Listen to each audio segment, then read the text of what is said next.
लगता है कि आपकी वीरा धातु का स्थान सिर्फ अंडकोश तक है, तो आप ये बात जानकर हैरान हो जाओगे कि आपने अब तक अपने पूरे शरीर की मूल शक्ति को सही ढंग से पहचाना ही नहीं है। किसी महान पुरुष ने कहा है कि किसी व्यक्ति का अपने शरीर की असली ताकत को पहचाने बिना बूढ़ा हो जाना या मर जाना एक शर्म की बात है। देखो, सबसे पहले ये चीज समझो, वीरा जो है ना, वो हमारे शरीर की शक्ति का स्रोत है जो पूरी दुनिया बनाने की शक्ति रखता है।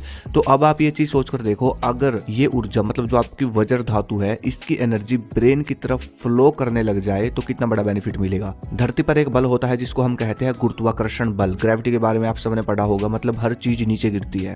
तो एक गुरुत्वाकर्षण बल का प्रभाव हमारे शरीर पर भी पड़ता है।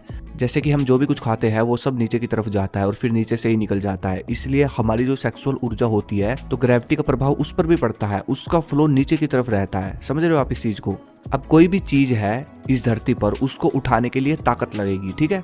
नीचे तो वो रहती ही है। आप अगर उस चीज को छोड़ दोगे तो वो नीचे चली जाएगी, नीचे गिर जाएगी। ऐसे ही हमारी जो काम ऊर्जा है, तो उसको ऊपर ले जाने के लिए अलग से बल की आवश्यकता पड़ती है, पावर की आवश्यकता पड़ती है, जो कि सिर्फ योग से ही संभव है। अभी मैं आपको 5 ऐसे नियम बताने वाला हूँ जो आपके वीरा धातु को ऊपर लेकर जाएंगे। और ये 5 नियम बताने से पहले आप 2 चीजों का जरूर ध्यान रखें। पहली चीज तो ऐसा कुछ भी मत देखना जिससे काम ऊर्जा उठे और फिर ये निकल जाए, मतलब निकालनी नहीं है आपको, ये निकलनी नहीं चाहिए कैसे भी। दूसरा काम, ऐसा कुछ भी मत खाइए जिससे काम ऊर्जा में बेचैनी आए, जैसे कि लहसुन, प्याज, अधिक मिर्च, अधिक नमक, अधिक मसाले का भोजन और चीनी वाली शुगर, इसका तो बिल्कुल भी प्रयोग मत करना। और फास्ट फूड से तो कोसों दूर रहना पड़ेगा आपको। इन सब चीजों से प्रेशर आता है नाड़ियों पर, आंतों पर, जिससे वीरा कमजोर होकर निकल जाता है। ऐसी चीजें खाओ जिससे वीरा पावरफुल बने, जैसे कि देसी घी, मोटे अनाज और हर्ब्स। जड़ी बूटी जरूर ले रात को दूध के साथ। मैं खुद तैयार करता हूँ बलवान जड़ी के नाम से। ये टेस्टोस्टेरोन, स्टैमिना बढ़ाएगी और पावर बहुत ज्यादा इंक्रीज करती है बॉडी की। इसके अंदर है अश्वगंधा, शतावरी, कोचबिस, फेद मुसली, एकदम प्योर हाई क्वालिटी की, नो साइड इफेक्ट। और जो अब तक आपने मास्टरबेट करके वीरा का नाश किया है उसको भी ये रिकवर करती है, मतलब आग बना देगी आपकी बॉडी में अंदर। बस रात को दूध के साथ 1 चम्मच, लिंक इन डिस्क्रिप्शन में जाके आप इसको बाय कर सकते हैं। पहला नियम, शीर्षासन, हेड स्टैंड। जैसे कि मैंने आपको बताया, गुरुत्वाकर्षण बल की वजह से धातु नीचे की ओर बहती है। तो अब आप ये नियम बना लो कि हर रोज शीर्षासन करना ही करना है, सुबह या शाम को।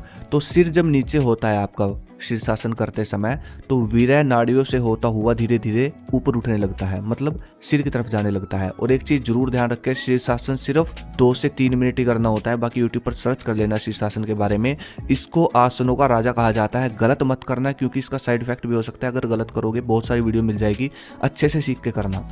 दूसरा नियम, पद्मासन। पद्मासन में इस प्रकार का आसन लगाया जाता है, इस प्रकार बैठे रहना पद्मासन कहलाता है। शुरुआत में 10 मिनट, आधा घंटा ऐसे बैठने की कोशिश करो। धीरे धीरे क्या होगा, आपकी एक नाड़ी होती है बॉडी में, वो एक्टिवेट होने लगती है धीरे धीरे। फिर एक समय पर आकर वीरा उस नाड़ी से होकर गुजरता है और पूरी बॉडी की ब्लॉकेज को खोलता जाता है, प्राण शक्ति बढ़ाता जाता है। प्राण जब बढ़ेंगे आपके तो क्या होगा, आपका डाइजेशन पत्थर के समान बन जाएगा, शरीर में पावर आएगी, हार्मोन बैलेंस होने शुरू हो जाएगी, बॉडी आकर्षित बनेगी, ब्रेन शार्प होना शुरू हो जाएगा।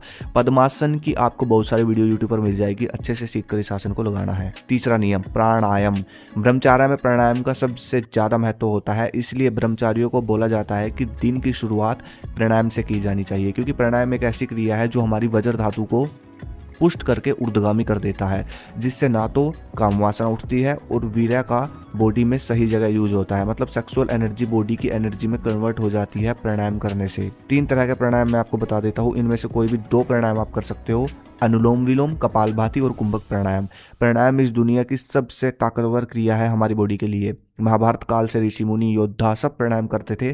प्राणायाम तो भाई इतना बदल देता है बॉडी को, मतलब जिस बंदे ने वीरा रक्षा के साथ प्राणायाम का समय बढ़ा लिया, मतलब 1 साल प्राणायाम कर लो और वीरा रक्षा कर लो, इन दोनों चीजों को 1 साल दे दो, वो इंसान ब्रेन और बॉडी से साधारण नहीं रहेगा। अब आप खुद अंदाजा लगा लो कि प्राणायाम का कितना बड़ा रोल होगा हमारे शरीर में।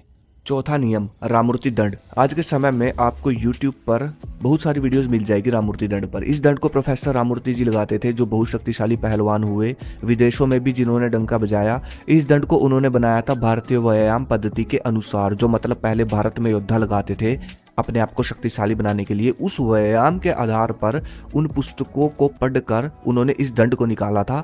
और ये सच है कि ये दंड नाड़ियों को मजबूत करता है, फेफड़ों को मजबूत करता है, बॉडी को अंदर से भी मजबूत करता है, प्रकार से मजबूत करता है, वीर्य को पचाता है बॉडी में।